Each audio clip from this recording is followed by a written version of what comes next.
Hello, this is Julian with Coffee Reviews, and today we'll be reviewing the Edwin Noreña Golden Washed Anaerobic Colombia from Vice & Virtue. And there's the box right there.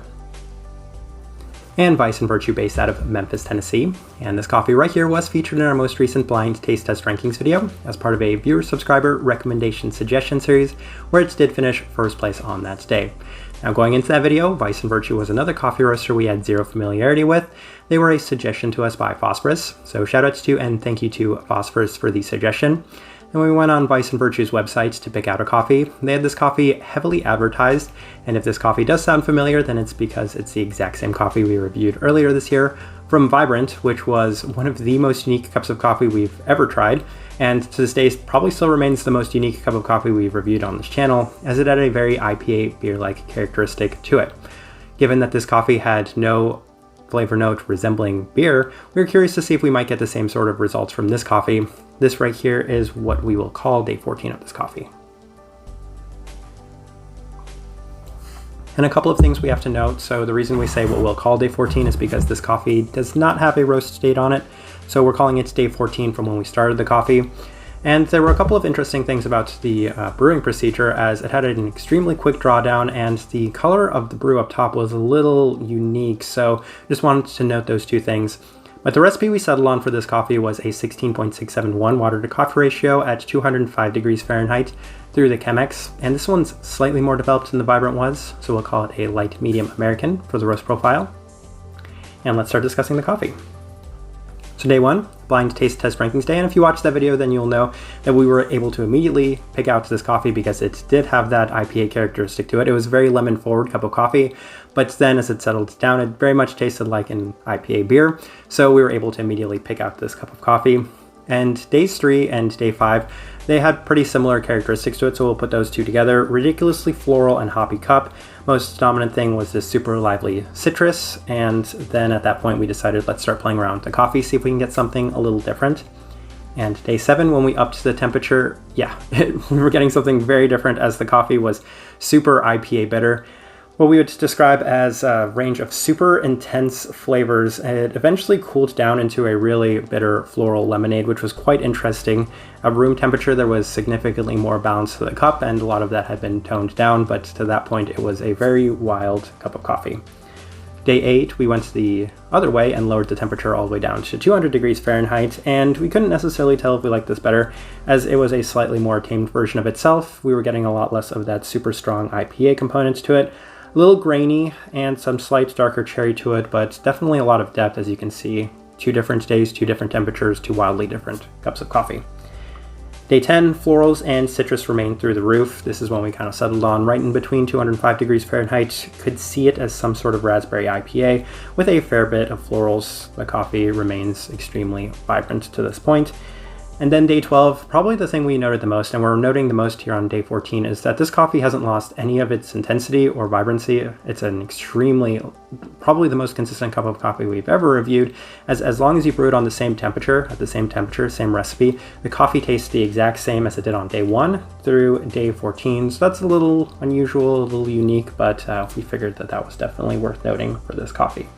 All right, let's go ahead and put up the tasting wheel so you can see what we were getting. And this tasting wheel looks almost identical to the tasting wheel from the Vibrant coffee we made, as well as there's only a couple things that might have been bumped up 1 or bumped down 1 on the tasting wheel, but the 3 things we have at a level 5 are the finish, the florality, and the citrus fruit. And we mentioned in the Vibrant coffee that you can taste that coffee for like 20 minutes and you can smell the aroma in the room for like hours after it's been brewed. This one's not quite as intense, but it's still a super lasting cup of coffee, so it definitely justifies that level 5. Maybe you should put that Vibrant at like a level 7 because that one was ridiculously lasting. Florals, of course, level 5, we've been harping on that a lot, and then citrus fruit, I mean, that thing's been super intense and dominant from the very start, so that one's definitely justified at a level 5. Other things, we have the cleanliness at a level 4. That one was bumped down 1 from the Vibrant, which was at a level 5. Now let's see here. Berry fruit level 4, we've mentioned, it kind of tasted like a raspberry IPA. You could also get quite a bit of cherry, so the berry fruit is definitely justified at level 4. Bitterness at a level 3, we like to note what that is, and we said from time to time that the lemon in this cup of coffee was pretty bitter. It was pretty strong. The citrus in this was bitter citrus, so that's definitely justified at that level 3. acidity level 3, sweetness level 4. And given how consistent this cup of coffee was, as long as you brewed it same recipe, same temperature, then yeah, this tasting wheel would look pretty similar on almost every day that you made it. All right, our overall thoughts and impressions of this coffee. So we said in the Vibrant video that don't necessarily love the taste of beer, especially IPAs. So it shouldn't come as a surprise that this one was not necessarily our favorite cup of coffee. And this one, the Bolt ended up being our favorite cup of coffee from those 4 coffees we reviewed. But this one right here, it's extremely hard to kind of give any sort of genuine thoughts and impressions of it, because it was basically like the Vibrant coffee, but it was a little less intense, wild, and out there. So we don't necessarily know what to make of that, because of that reason, we probably liked this coffee a little bit more, but they were very much in line with each other. And it doesn't really give us any sort of thoughts or impressions of Vice and Virtue, because I think it's really hard to judge a coffee roaster based off of something that's so unique and out there and different. I think they did a good job of this coffee because, again, I think we enjoyed it a little bit more than the Vibrant cup of coffee, but we're really bad people to discuss coffees that taste like beer because, again, I know absolutely nothing about beer. So yeah, that's just kind of my thoughts and impressions of this coffee. But the type of person I would suggest this coffee to is somebody that does like IPA beer, because it is really interesting. You probably missed your chance to get that Edwin Noreña, but we feel it's really a good idea to try one of these Edwin Noreña coffees because I think that they'll blow your mind. This coffee was extremely unique. It's probably the second most unique to that Vibrant cup of coffee, but it's the exact same coffee. This coffee as a whole, the Edwin Noreña, is the most unique coffee that we've reviewed on this channel, and that's not going to change anytime soon. It is just so out there, so citrusy, and so distinct that you really just cannot miss this cup of coffee if you want something that's wild and out there. But for the most part, given that, again, I feel like we're not great at explaining beer-like coffees, I'm just going to leave this at that. If you have by chance had an opportunity to try this coffee, anything from Vice and Virtue, or any of the Edwin Noreña coffees, we'd love to know your thoughts and impressions of it or them. If you're enjoying the content, give this video a like and subscribe if you're not already subscribed.